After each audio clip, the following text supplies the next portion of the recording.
Eu gostaria que vocês pudessem estar abrindo a Bíblia.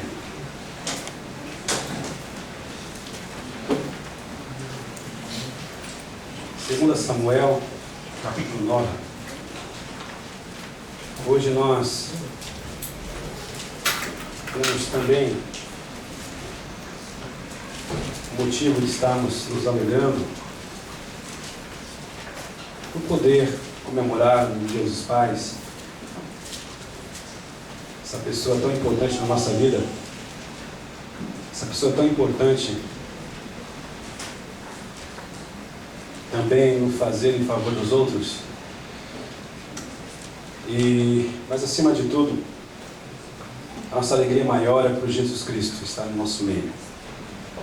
2 Samuel, no capítulo 9. 2 Samuel, no capítulo 9.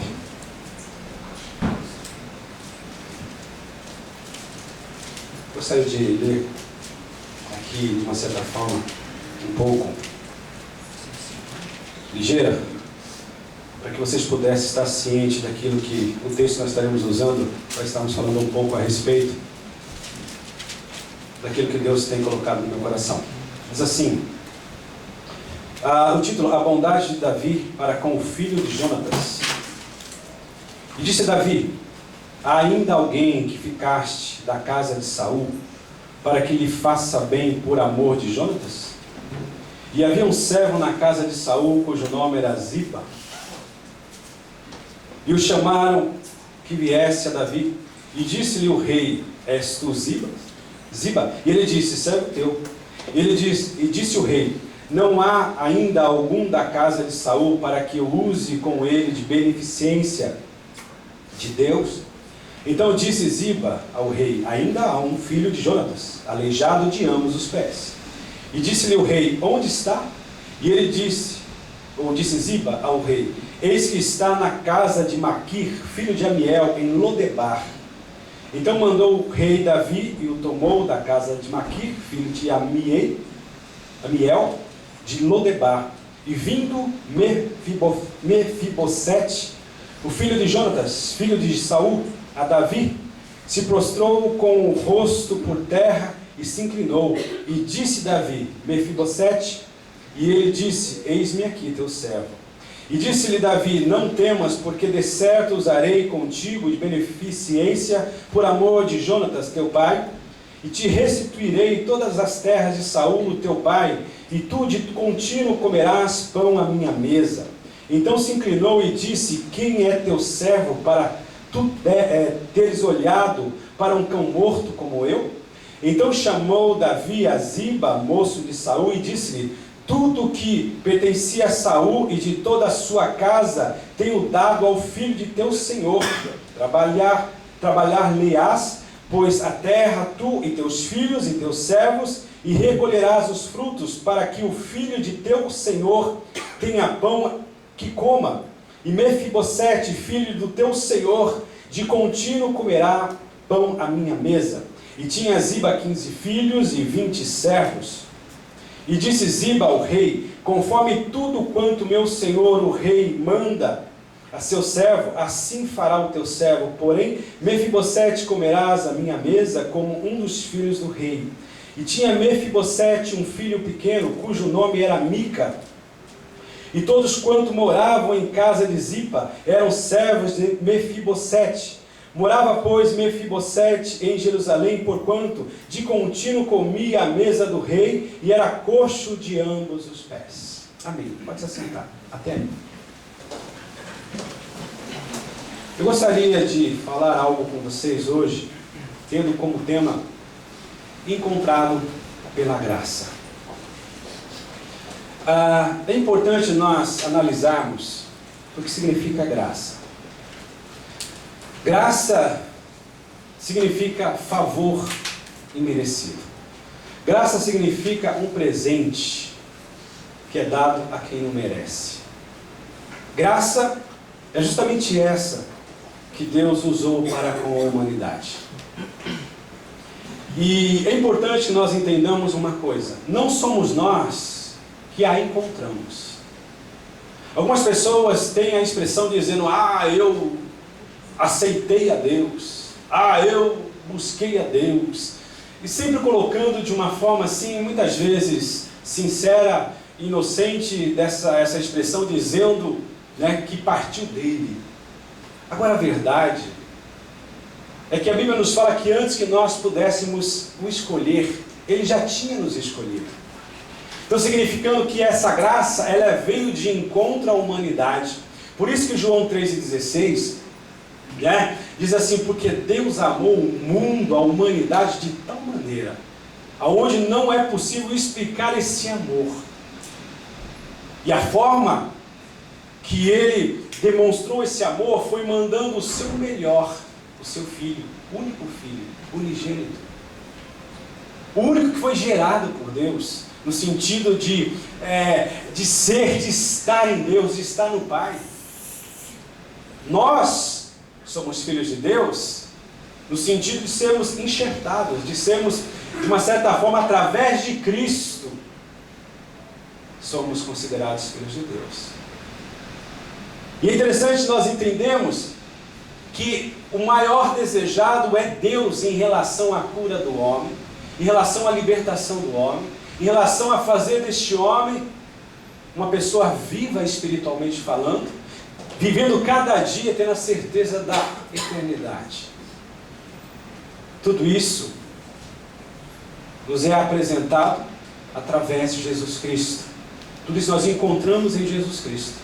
Então é o Senhor que nos alcançou, é o Senhor que alcança o homem, é a graça de Deus que vem de encontro às necessidades do homem. É importante nós entendermos isto. Não é por obras, como diz a palavra de Deus, não é por sermos bonzinhos, não é por fazermos boas obras, não é por ajudarmos uma velhinha a atravessar a rua, não é por ajudarmos os órfãos, as viúvas, enfim, não são por essas obras. Mas é justamente porque Deus veio até nós através de Jesus Cristo. Esse texto aqui é interessante, que fala a respeito do rei Davi. Rei Davi foi o segundo rei de Israel. Ele sucedeu a Saul. Saul, o primeiro rei, escolhido conforme o desejo do coração do homem. Escolhido pela sua aparência, um homem alto, um homem aparentemente destemido, um homem que tinha uma aparência de um guerreiro, um homem que se destacava pelo seu porte físico do resto do povo. Interessante. Um homem que impressionava aparentemente. Como foi falado pelo nosso irmão Hector, a religião impressiona. A obrigação com a religião, sabe, o fazer, o praticar a religião impressiona. Porque só demonstra realmente de uma forma externa. Como o povo ficou impressionado com a aparência de Saul. Deus deu o primeiro rei a pedido do próprio povo, segundo o coração do próprio povo, Saul. E vocês sabem da história que ele fracassou no seu reinado, ao ponto de ser tomado por um espírito mau. Mas aí de repente o Senhor, ele prepara alguém que veio a ser segundo o seu coração. O seu nome é Davi. Ele sucedeu a Saul. E é importante que nós entendamos uma coisa. Eu não quero falar sobre Davi como pai, porque ele foi um fracasso como pai. Difícil seria usá-lo como sendo um exemplo de pai, muito pelo contrário. O que me deixa apaixonado pela Bíblia, pela palavra de Deus, é que ao mesmo tempo que Deus mostra as virtudes dos homens e das mulheres do passado, Ele não omite também os seus erros, os seus fracassos, porque é uma realidade. Nós somos iguais, estamos na mesma dimensão. Eles não são intocáveis, eles não foram intocáveis, assim como nós, mas fizeram a diferença pelas suas atitudes, no sentido que os levaram arrependidos a buscar mais ao Senhor. E o que aconteceu foi que aqui nós encontramos uma situação interessante, aonde Davi, já exercendo o seu reinado, entendamos uma coisa: tudo aquilo que realmente provém de Deus, aquilo que realmente se apresenta como sendo o melhor, o agradável, o perfeito para as nossas vidas, acontece no templo de Deus. não acontece no nosso tempo. Não acontece conforme nós desejamos e esperamos, ou até mesmo da forma que nós queremos.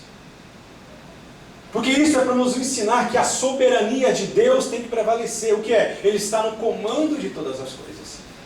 Ele tem o controle de todas as coisas. Quanto mais cedo entendermos esta verdade e nos entregarmos àquele, o único, que enxerga o começo de todas as coisas, sabendo o final de cada uma delas, que é Deus, melhor será para a nossa vida. Melhor será para cada um de nós. Seremos libertos, seremos curados, seremos transformados, seremos diferentes. Porque esse é o propósito. E o que aconteceu foi que Davi, ele foi escolhido por Deus antes mesmo que Saul fosse deposto do seu reino, ou do seu cargo de rei. Interessante. Ele poderia simplesmente usar como muitos de nós, mas eu tenho direito. E aqui no caso eu fui escolhido por Deus, então deixa eu fazer de um certo jeito, aonde eu consiga assumir com Saul. E oportunidades ele teve de fazer isso, mas ele não fez. Mas aquele que é vivo espiritualmente, aquele que realmente anda no propósito de Deus, aquele que realmente, mesmo com seus erros, com seus fracassos, ele busca a Deus com o coração arrependido e contrito, ele percebe que cada oportunidade, aonde o Senhor de uma certa forma nos permite tomar uma atitude em relação à nossa razão, ou tendo a nossa razão, não é para que realmente nós paguemos o mal com o mal, exercitemos de uma certa forma a nossa justiça. Muito pelo contrário, são oportunidades aonde nós temos para tomarmos uma atitude de entregar nas mãos de Deus. Foi o que aconteceu com Davi. Ele poderia ter matado Saul, mas assim ele não fez. Não porque ele tivesse medo de Saul, não porque de uma certa forma ele tivesse alguma razão no âmbito humano, mas simplesmente o que realmente o levou a fazer dessa forma é que ele temia o Senhor. Mesmo ele tendo sido escolhido por Deus, ele não precipitou o agir, o acontecimento, mas ele esperou a hora, o tempo de Deus, tendo a oportunidade que Deus estava, de uma certa forma, o provando para mostrar se realmente ele estava crendo que ele foi separado por Deus, que havia um propósito na vida dele, na liderança de Israel. Mas simplesmente ele disse assim: eu não tocarei no ungido do Senhor. Interessante isso, né? Tudo isso eu estou dizendo para mostrar que isso é o que acontece na vida daquele que realmente confia no Senhor, daquele que se entrega nas mãos do Senhor. E aos poucos o velho que existe na vida dele, que tem de uma certa forma roubado a sua alegria, o seu prazer, fica para trás. E ficando as coisas velhas para trás, os embaraços, percebe-se que na vida de muitos não tem havido mudança, não tem havido, de uma certa forma, algo que possa valer a pena ser comentado, ser mencionado, no sentido de trazer a presença de Deus, a glória para Deus. O que acontece é algumas coisas aonde o objetivo tem sido gloriar a mim mesmo, mostrar os meus dotes, como as pessoas me elogiam, como as pessoas pensam bem de mim, sendo que o propósito não é esse. Davi simplesmente ele sabia a quem ele servia. E ele cria que apesar de naquele momento ainda ele estar submisso, mesmo ter sido separado por Deus através de Samuel, ainda não ter sido empossado, ele sabia que todas as coisas estavam no controle de Deus, a quem ele temia, a quem ou em quem ele descansava. Agora, essa é a história. Agora vamos entender uma coisa. Davi, ele foi uma pessoa que, de uma certa forma, ele amava o Senhor. Aonde, quando ele veio a cometer o adultério com Batseba, aonde ele veio a projetar e ordenar a morte de Urias, que seria o esposo de Batseba, para ficar com ela, ele se arrependeu, ele reconheceu, Ele, de uma certa forma, ele sentiu todo o peso, e o que ele mais, de uma certa forma, sente, não é a perda das amizades. Não é alguma perda no âmbito humano, mas a perda maior é aquela que ele diz em um dos seus salmos: dá-me de volta a alegria da tua salvação. Senhor, eu quero ter de volta aqueles momentos preciosos de comunhão contigo. Quando o Senhor falava ao meu coração, quando o teu Espírito falava, colocava no meu ser uma inspiração para um novo cântico. Traga de volta, Senhor. Porque o afastamento, a morte espiritual, não traz alegria para buscar a Deus. O homem não se sente motivado e alegre para buscar a Deus. É nisto que é medida a sua fome e a sua sede realmente de Deus. Tem sede de tudo quanto é coisa, mas de Deus realmente, ele acaba não tendo essa sede, essa fome, que é justamente o mais importante a ser suprido na sua vida. Mas muito pelo contrário, o erro, o pecado, o estar morto espiritual, afasta o homem cada vez mais de Deus. Mas o propósito de Deus não é este. O propósito de Deus não é este. Ele é um Pai que ainda insiste com os seus, para que a sua criatura possa ser transformada em filho. Porque só o filho há de permanecer na sua presença, na casa do Pai. A humanidade são criaturas. A humanidade é um conjunto de criaturas, e criaturas não irão para os céus, mas somente os filhos de Deus, que assim se tornam através de Jesus Cristo. João 1:12 diz: mas a todos quanto o receberam, deu-lhes o poder de serem feitos filhos de Deus.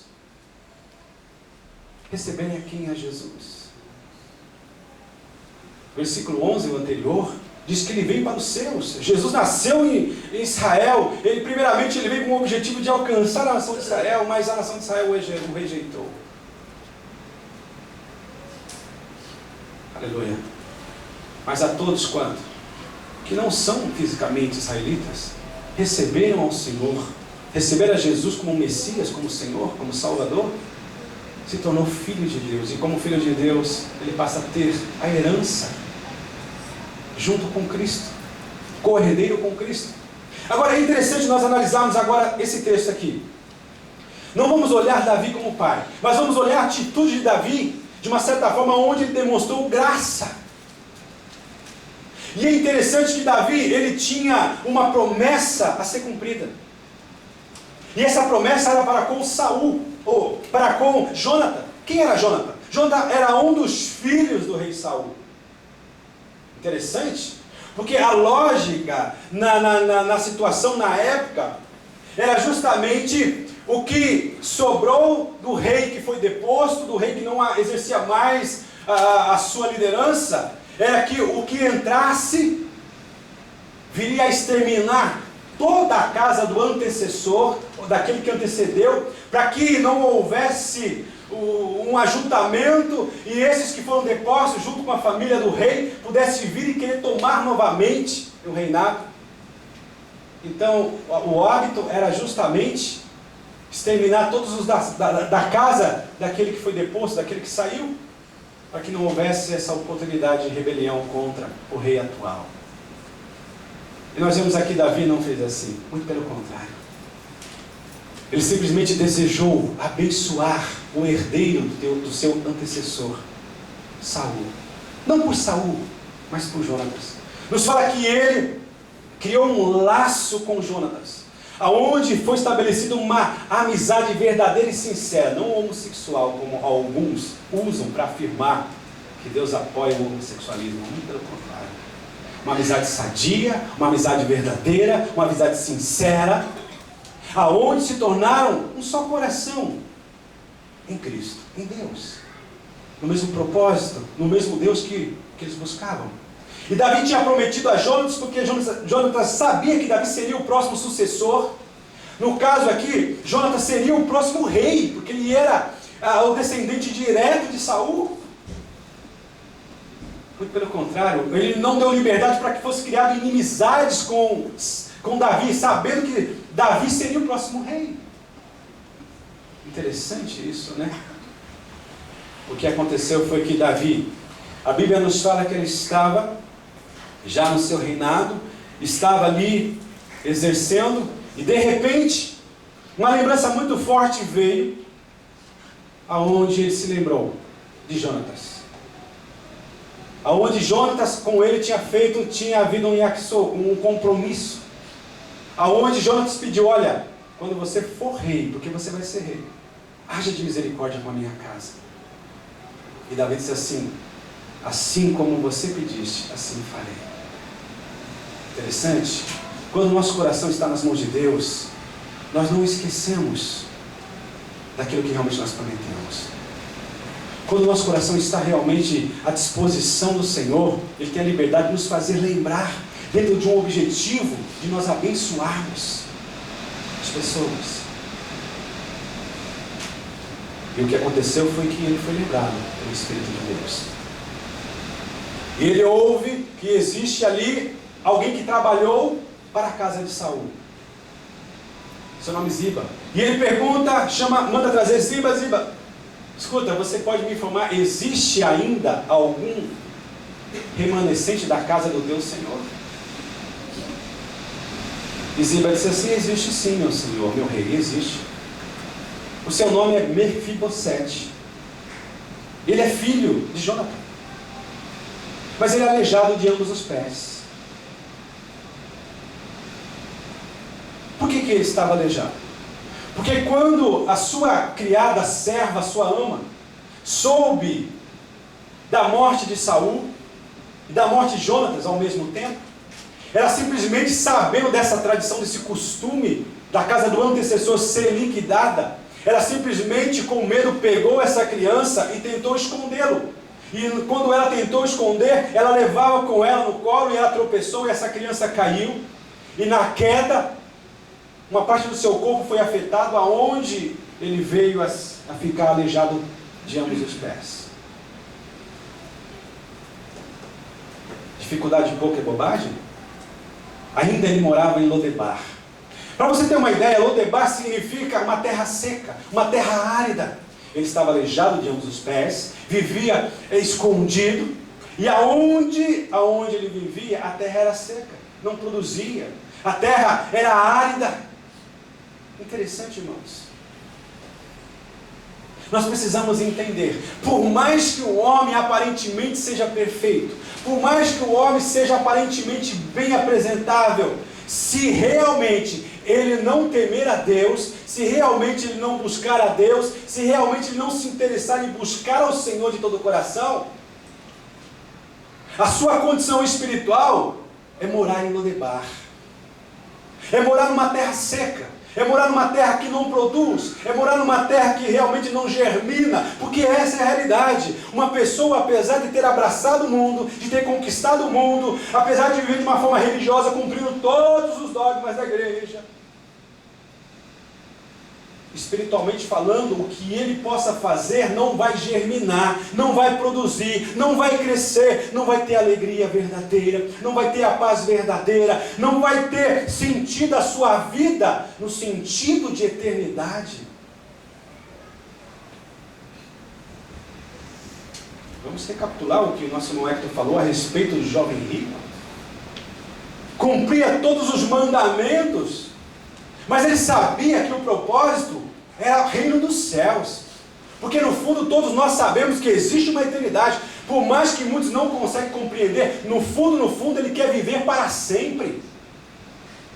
Porque isso significa, quando a palavra de Deus fala que Deus criou o homem e colocou no coração do homem o desejo por aquilo que é eterno, que o único que é eterno é Deus, quer dizer, todos os homens têm o desejo de Deus. Essa é a verdade, o vazio no coração do homem, somente Deus pode preencher. E nós vemos hoje as pessoas buscando de todas as formas, em todos os meios, procurando preencher esse vazio, mas a vida continua sem razão de ser, de existir. Na verdade, se muda, o meu problema é um emprego, eu vou trocar de emprego. Aí troca de emprego, O vazio continua. O meu problema é minha mulher, o meu marido. Casa-se de novo, e casa-se de novo, e casa-se de novo. O espírito da mulher samaritana, e casamento em cima de casamento, o problema é sempre, mas continua vazio. Não, o meu problema é dinheiro, o meu problema é quanto mais, meu problema é por isso que eu trabalho, é por isso que... E continua vazio. Porque a realidade, a verdade é, ele tem sede de Deus. Somente Deus pode preencher o seu vazio, o seu coração. Uma diversão, um prazer, pode ser intenso na hora, mas é passageiro. É uma verdade. É interessante que isso escraviza o homem. Isso mina cada vez mais o interior do homem. Isso rouba cada vez mais.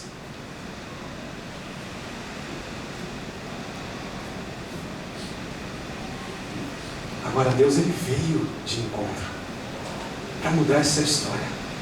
Deus, ele veio de encontro para preencher esse vazio. Se realmente nós buscarmos ao Senhor naquilo que realmente nós o encontramos, as consequências serão bênçãos. Mas se nós estivermos buscando nos prazeres, nessas coisas da vida, as consequências serão terríveis. Tudo se levantará contra nós. Tudo se levantará contra o homem.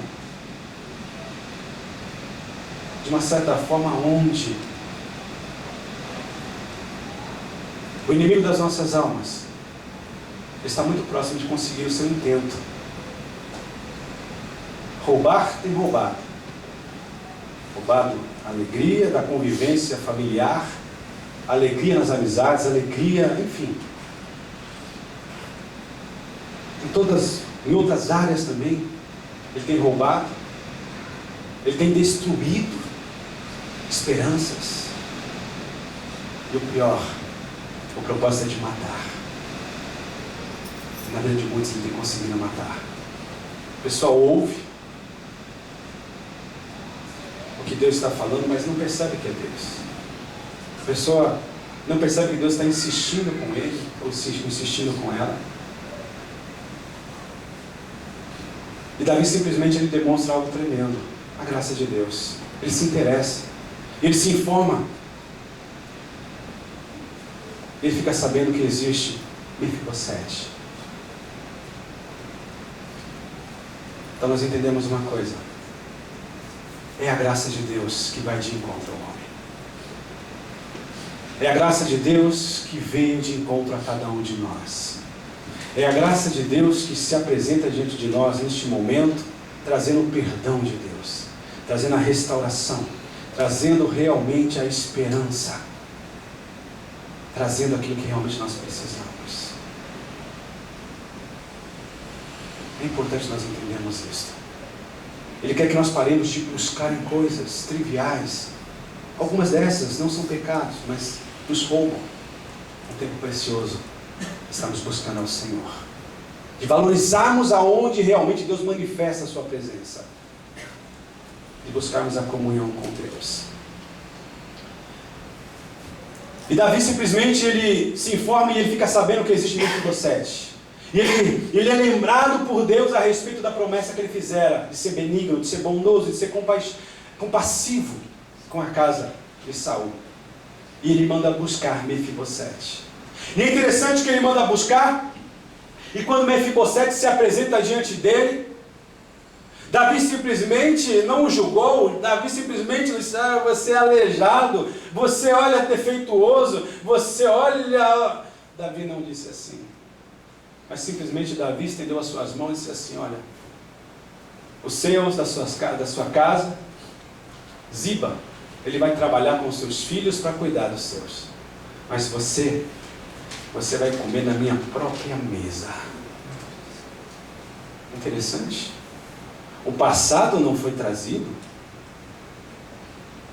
Davi não questionou os seus defeitos. Davi não questionou, o seu estar aleijado. Assim Deus, Ele nos chama, Ele fala: vinde a mim todos vós que estáis cansados, aleijados pelo pecado, tortuoso pelos maus. Vem.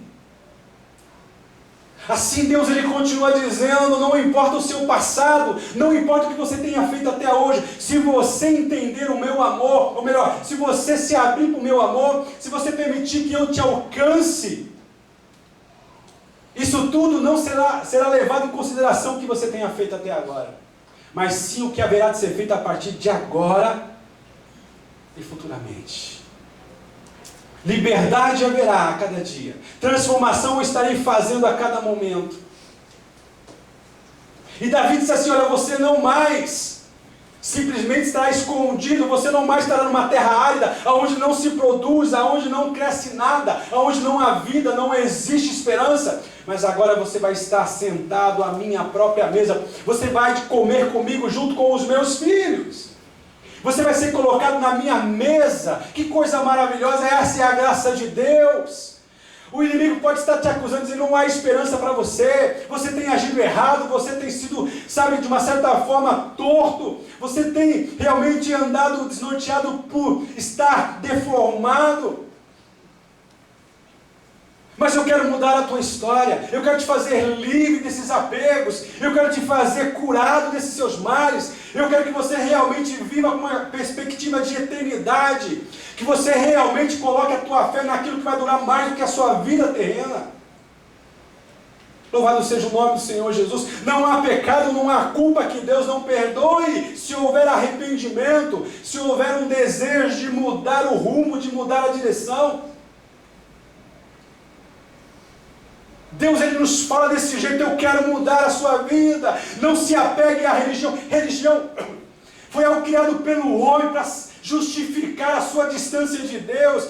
Religião significa religar. Não existe outro meio, não existe outra forma. João 14,6, e disse o Senhor Jesus, eu sou o caminho, a verdade e a vida, ninguém vem ao Pai, ninguém vai ao Pai a não ser por mim, não existe outro caminho. O mundo está dizendo, todos os caminhos levam a Deus. Isso é uma mentira do inferno. Só existe um caminho, só existe uma porta, e o seu nome é Jesus Cristo de Nazaré. Só existe um que pode suprir as necessidades do homem, o seu nome é Jesus Cristo. Casamento é bom, prazer é bom, no sentido de ser algo moralmente falando correto, é bom.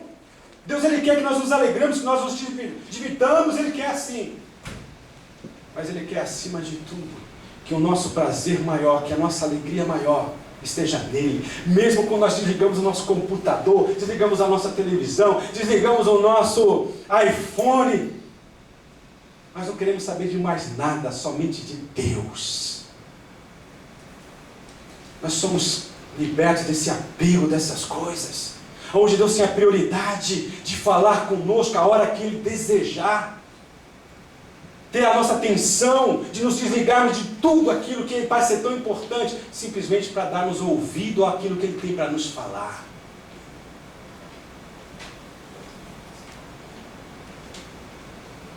A graça de Deus se apresenta nos ensinando essas verdades.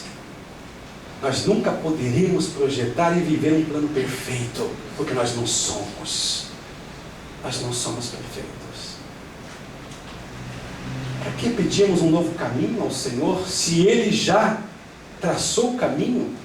A felicidade, eu repito, não é simplesmente resumida quando chegarmos nos céus. Mas a felicidade é a forma que nós nos conduzimos até os céus, que é através de Jesus Cristo. Através de Jesus Cristo. E voltando aqui, simplesmente, Davi demonstra essa graça. Ele vai de atrás do Mefibosete. Davi, ele mostra também essa graça, aonde na sua atitude ele está dizendo, Mefibosete, deixa tudo para trás. Esqueça de Lodebar. Saia para sempre de Lodebar. Ele quer te libertar da opressão, da depressão, da impressão, de tudo que é pressão, Ele quer te libertar. Tudo aquilo que possa significar o seu Lodebar, Ele quer te libertar. João 8,32, Jesus ele fala, e conhecereis a verdade, e a verdade vos libertará. João 8,36 diz, se verdadeiramente o Filho, Jesus, o único que tem a graça de Deus, vos libertar, verdadeiramente sereis livres. Eu fico imaginando esse quadro. Vamos usar o dom da imaginação. Está o banquete do rei. Gente, esses dias eu fui na casa da Marli, lá do B. Que mesa farta, né, Du? Na casa de muitos de vocês, que mesa farta. Variedade de comida, né? Por incrível que pareça, aquilo que você gosta, você acaba encontrando ali. Isso é a mesa de alguém que está no âmbito humano. Imagina a mesa de um rei. Você consegue imaginar? Será que falta alguma coisa na mesa do rei? Você consegue achar que falta alguma coisa na mesa do rei? Na mesa do rei tem de tudo. E na mesa do rei, Senhor Jesus, tem perdão, tem graça, tem misericórdia, tem herança. Tem tanta coisa maravilhosa, gente. Na mesa do rei. Louvado seja o nome do Senhor Jesus. E de repente vamos ver, vamos imaginar a chamada, né? Aí está lá não é o porta-bandeira não, o cara que chama lá. Está lá, o mordomo. Nesse exato momento queremos chamar, né? Entra Absalão. A Bíblia nos fala que ele tem um cabelo bonito, né? Ai, que inveja. Mas lá no céu não tem. Aí entra lá aquele cara bonito, de cabelo, ó. E outra coisa, não é esse shampoo meia boca não que ele usava não, gente. Era coisa de cabelão. Só de cabelo, tinha 2 kg de cabelo. Né? Eu fico imaginando, eu acho que eu pesando meu tudo aqui dá 20 gramas mais ou menos, né? Mas é 200 kg de cabelo. Mas olha, bem tratado a mulher. E entra lá todo poposo. Agora entra, vai entrando, né? Agora vem Salomão, pequenininho. Vamos, né? Salomão não tinha nascido, mas vamos colocar ele na mesa também, né? A sabedoria se apresenta, tá? Daqui a pouco o cara que está anunciando, anuncia. Agora vamos receber Mefibosete. Reg.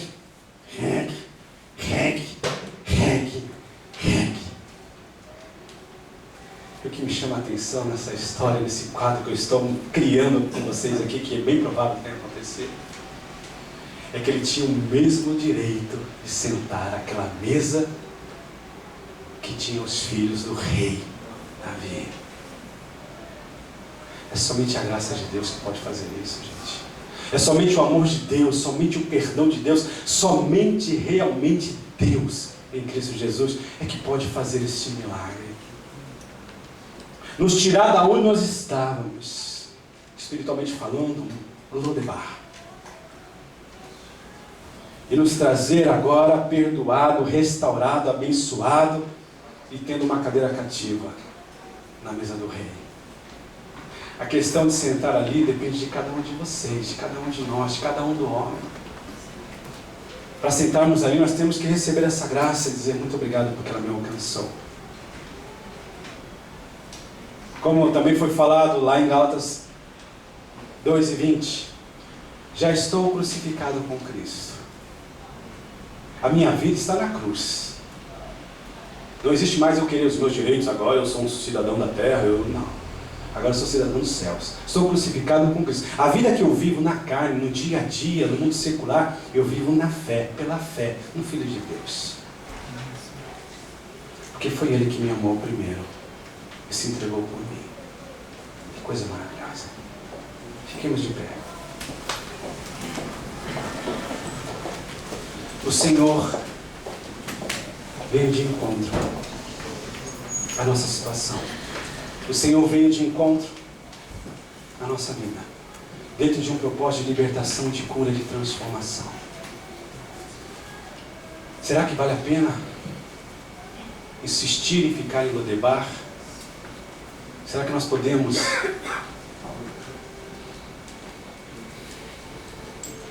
ter a segurança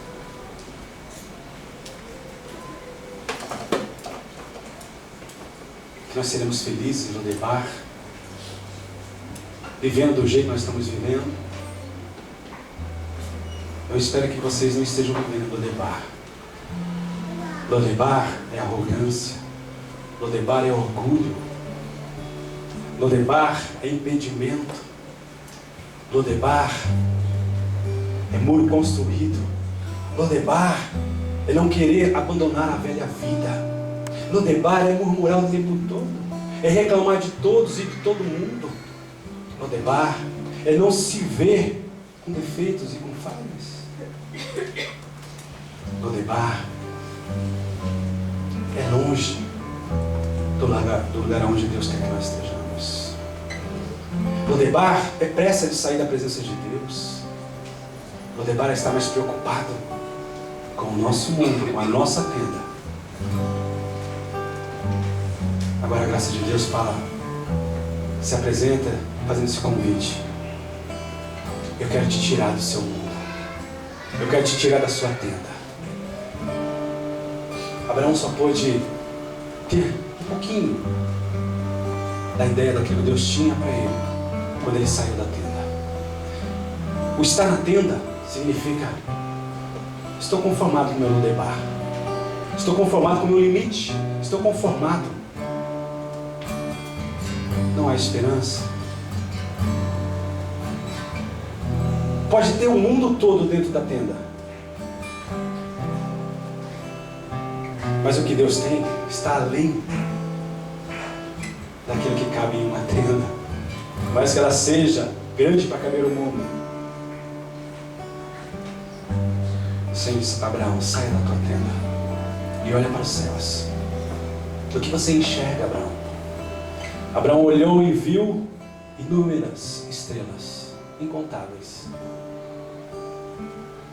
E o Senhor disse assim: assim eu farei ser a tua herança, a tua descendência.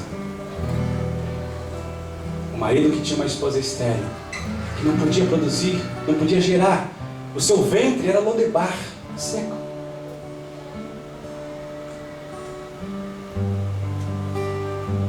Mas ao ouvir a voz do Senhor, ao sair da sua tenda, ele estava dizendo: não estou conformado com essa situação, eu quero confiar no Senhor. E ele confiou e o Senhor abençoou. Feche seus olhos agora. Nesse dia que nós também comemoramos o Dia dos Pais,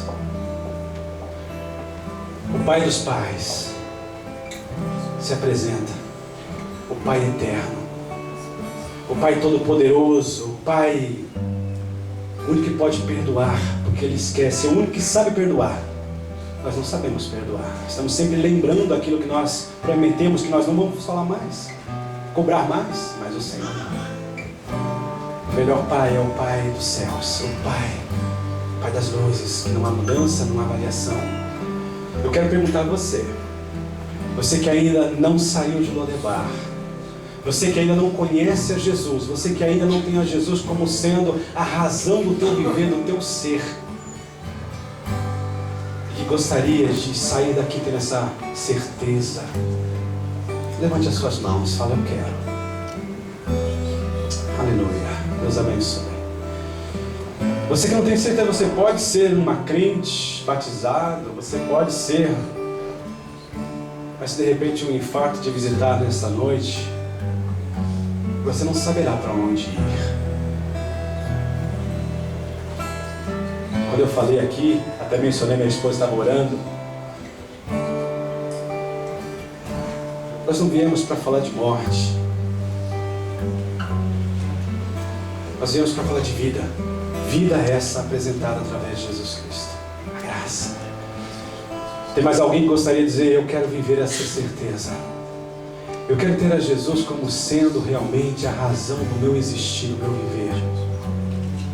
Não se preocupe com aquilo que você tenha feito. Se importe com aquilo que você vai fazer. Vamos orar. Repita assim comigo neste momento: Senhor Jesus, neste momento, eu quero renunciar tudo aquilo que eu tenho tido como ídolo na minha vida. Porque ídolo significa coisas que têm tomado o teu tempo na minha vida. O tempo que eu deveria direcionar a Ti. Perdoa-me, Senhor, as minhas faltas, os meus pecados. Neste momento, eu quero dizer, com toda a força da minha alma, do meu coração, que eu quero tê-lo como Senhor único e suficiente, Salvador da minha vida. Perdoa-me por aquilo que eu tenho buscado, por aquilo que eu tenho me dedicado, aonde a tua presença não tem sido manifesta. Neste momento, eu recebo o teu perdão, a tua graça, e te agradeço pelo teu amor. A tua graça me alcançou em Jesus Cristo. Amém, amém, amém, amém. Vamos aplaudir o Senhor. Aleluia. Louvado seja o nome do Senhor Jesus. Bendito seja o nome do Senhor Jesus. Que Deus possa nos abençoar e nos direcionar. Amém? Pode se assentar, já estamos